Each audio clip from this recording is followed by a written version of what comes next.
All right, so ready to dive into some serious longevity talk today. We're cracking open Peter Attia's Outlive. It's a bit of a beast, right? I mean, there's a lot in there. Yeah, it's pretty dense. Definitely a lot to unpack. But totally fascinating. So if you've got the book, but maybe feeling a little overwhelmed, well, that's why we're here.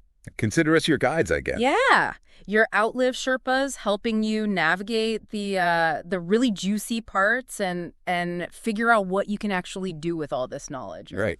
Like, Atchia's not really about us all living to 150, is he? No, not at all. It's more about, what does he call it? Health span, right? Yeah, exactly. Health span, it's like you've got your whole lifespan, however long that is. But the health span is that chunk of time where you're not just, existing. You're actually thriving. You're like kicking butt. Yeah. You're energetic. You're active. You're mentally sharp. You're not just surviving.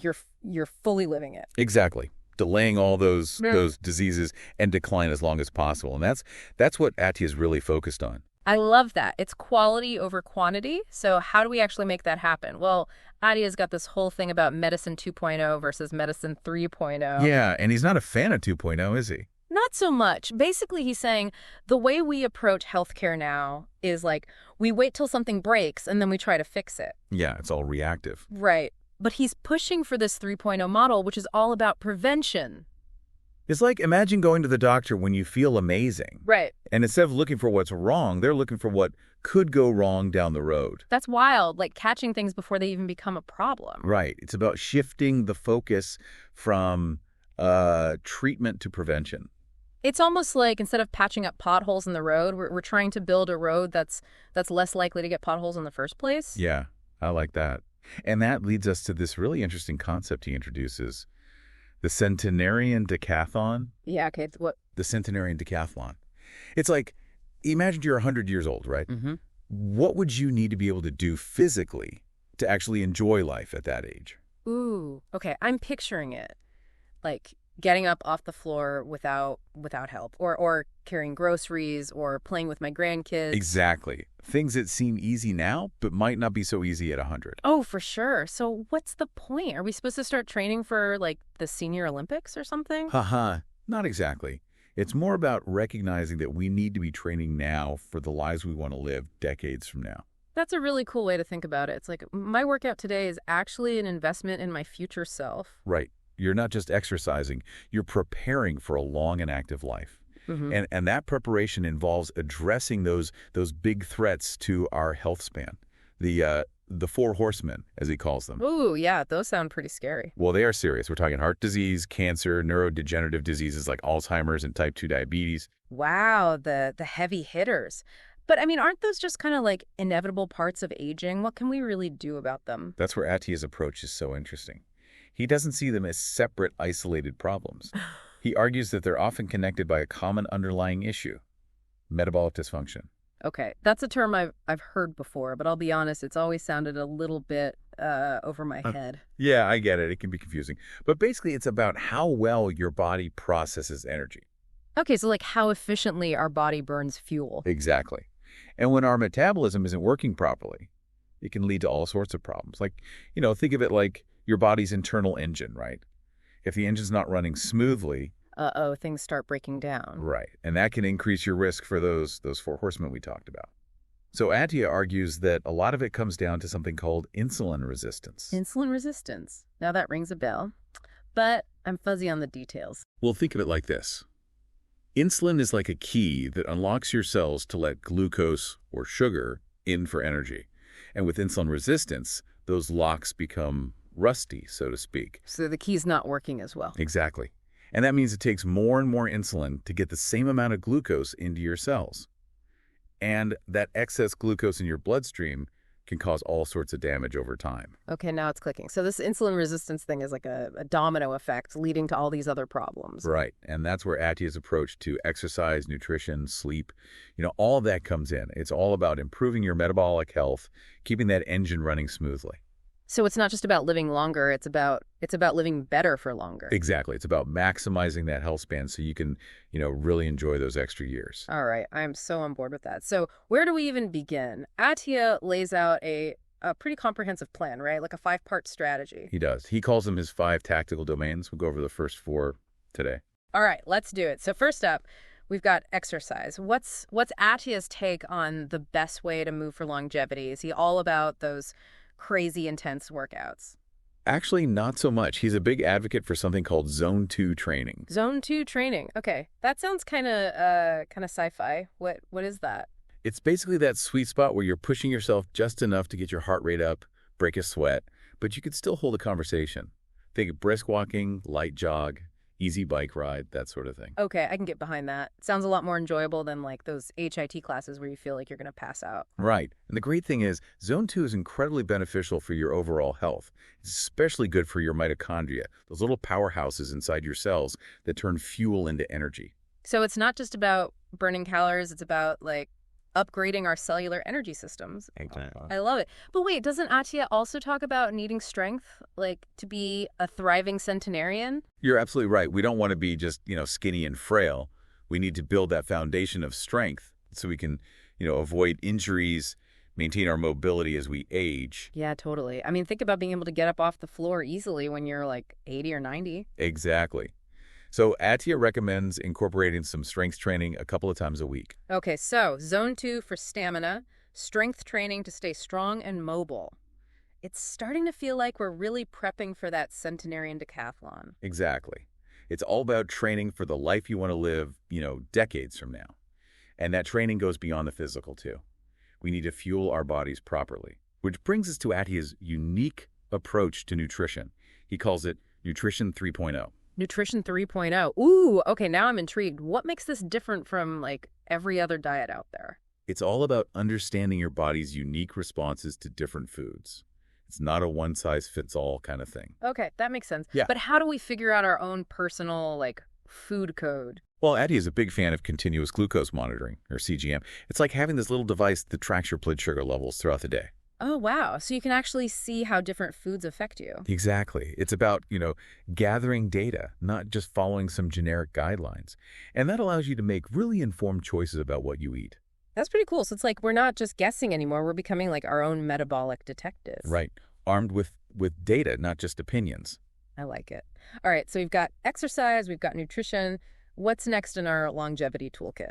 Well, Attia doesn't stop there. He also highlights another crucial element. Sleep. Sleep. Yes. Okay, so how much sleep should we be aiming for? Well, he goes beyond just saying get 8 hours. It's really about the quality of sleep. Oh, okay, yeah. That makes sense. It's not just about the quantity, it's about how deeply we're sleeping, right? Exactly. And Attia argues that deep sleep is absolutely essential for brain health, metabolic function, and even emotional well-being. But, I mean, let's be real. Getting good sleep these days can feel like winning the lottery or something. There's just so much going on, so many distractions. Oh, absolutely. And Attia acknowledges that. Yeah. But he also provides some really practical strategies for improving what he calls sleep hygiene. Things like creating the right environment for sleep, establishing good habits.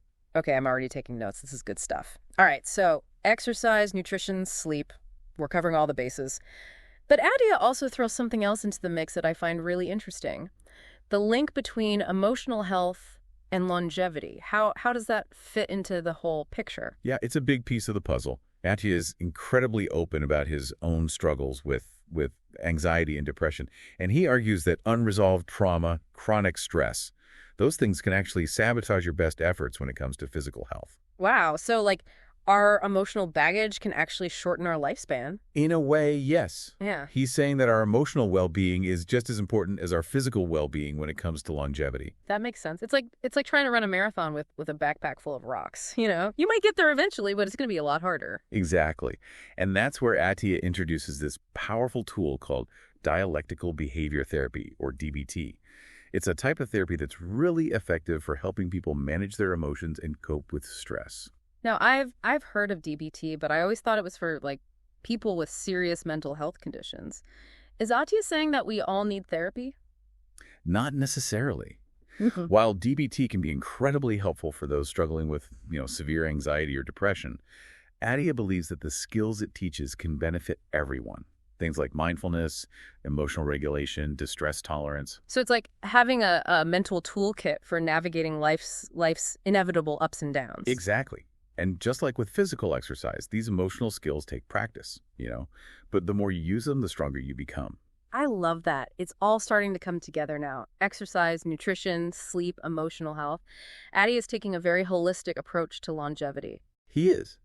He's not just giving us a list of things to do, he's helping us understand how all these different pieces fit together to create a foundation for a long and vibrant life. It's not about, like, chasing some unattainable ideal. It's about making gradual, sustainable changes that feel good for you. Exactly. It's about finding what works for you and making it a part of your lifestyle. Okay, I'm feeling incredibly inspired and kind of fired up, but I also have a feeling this is just the tip of the iceberg. Oh, definitely. Attia goes into a lot more detail on each of these areas. We've just scratched the surface. Well, good thing we have 2 more parts to this deep dive. I can't wait to hear what else he has to offer. Me too. In the next part, we'll dig a little deeper into some of Attia's more specific recommendations for things like, exercise routines, dietary strategies. Yeah, let's get tactical. Right. And we'll also explore some of the tools and techniques he suggests for improving sleep and managing stress. So stay tuned. Okay, back for more Outlive goodness. That whole thing about metabolic dysfunction, it's like the big bad wolf lurking behind those 4 horsemen. It really is. Yeah. Attia sees it as the root cause of so many chronic diseases. Yeah, that crack in the dam, slowly getting bigger and bigger. Until eventually, boom, those health problems come flooding in. So we talked about insulin resistance being like a key driver of this dysfunction. Right. Can you break that down a little more for me? I'm still not totally clear on why it's such a big deal. Okay, so imagine your cells are like houses. And glucose is a delivery truck bringing them fuel, right? Okay, I'm following. Insulin is the key that unlocks the doors to let the fuel in. But with insulin resistance, those locks get all sticky. Ah, I see. So the key's not working as well. Exactly. And that means the delivery truck can't get the fuel inside. So it just keeps circling around, and all that excess glucose builds up in your bloodstream. Ah, okay. That's a great analogy. And over time, all that excess glucose can damage your blood vessels, increase inflammation. And that sets the stage for, well, pretty much everything bad, right? Right. Heart disease, cancer, Alzheimer's, diabetes. So this is where Attia's Nutrition 3.0 comes in, Yep. and all that CGM stuff. Exactly.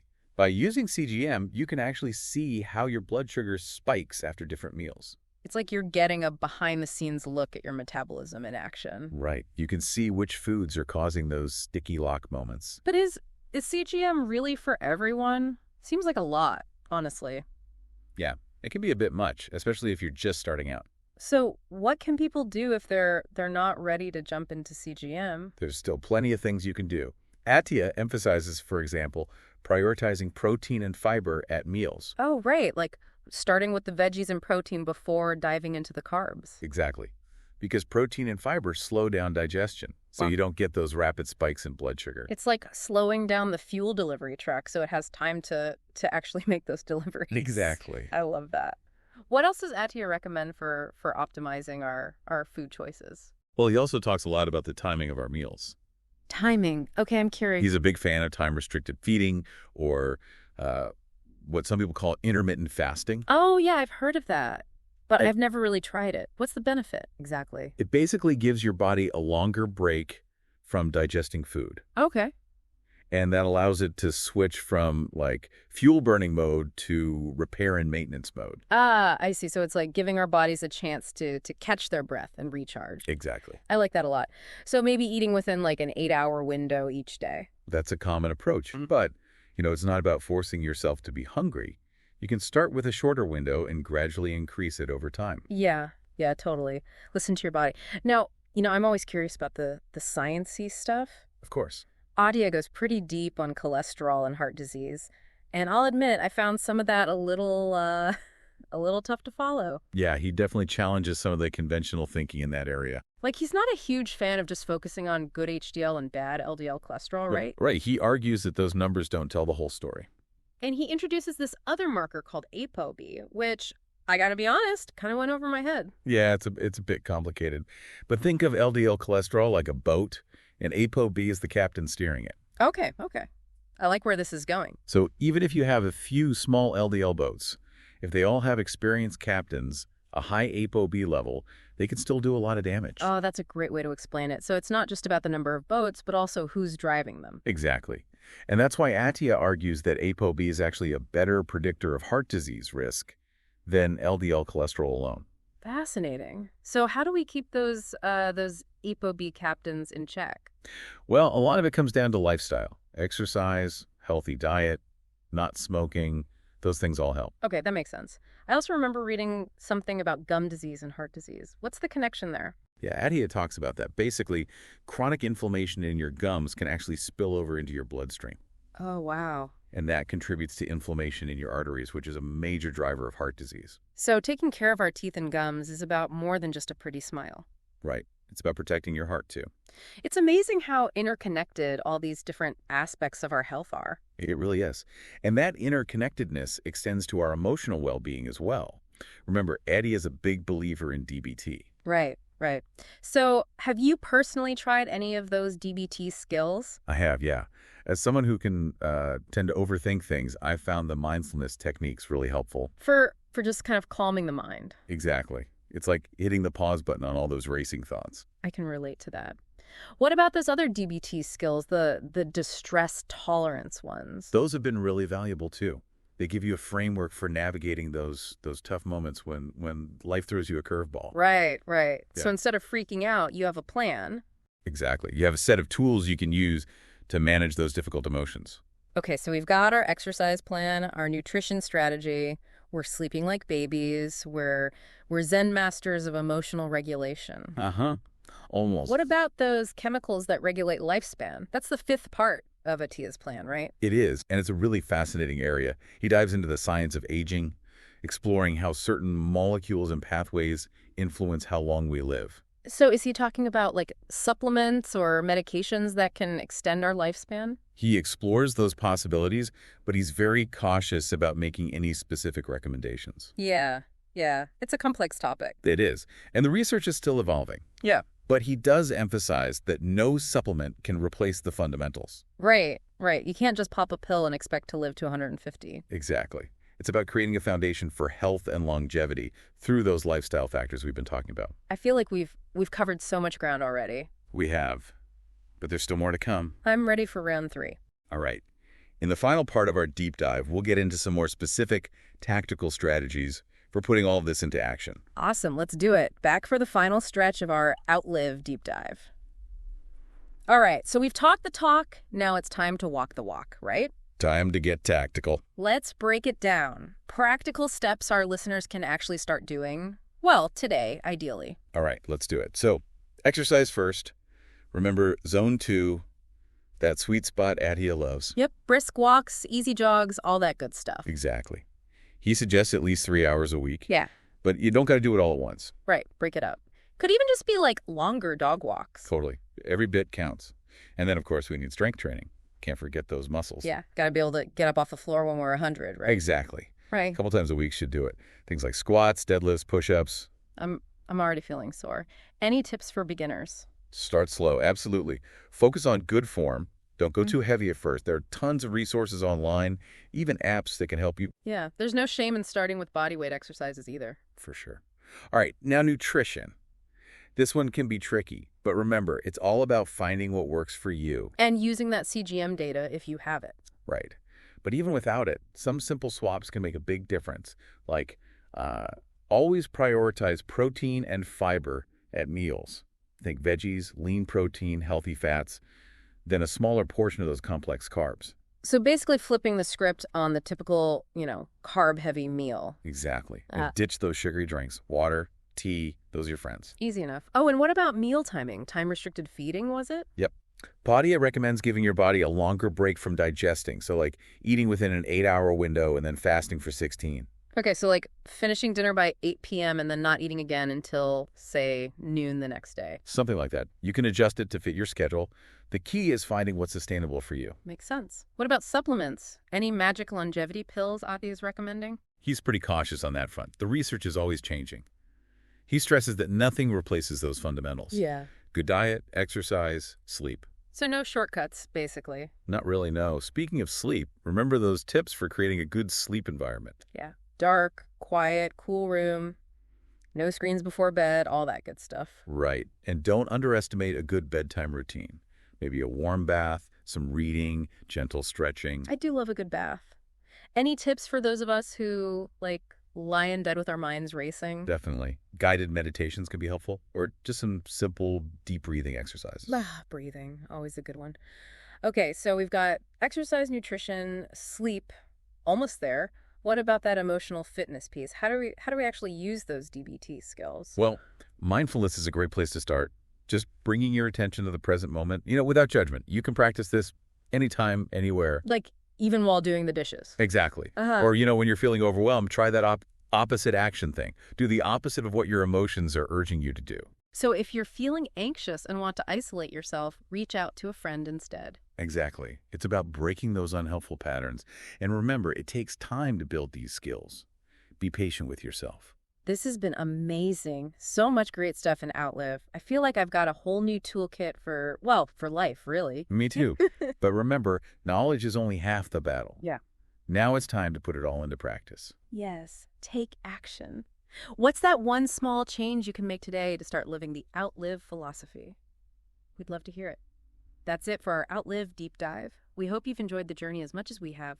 Until next time, stay curious, stay healthy, and keep striving for that longer, healthier life.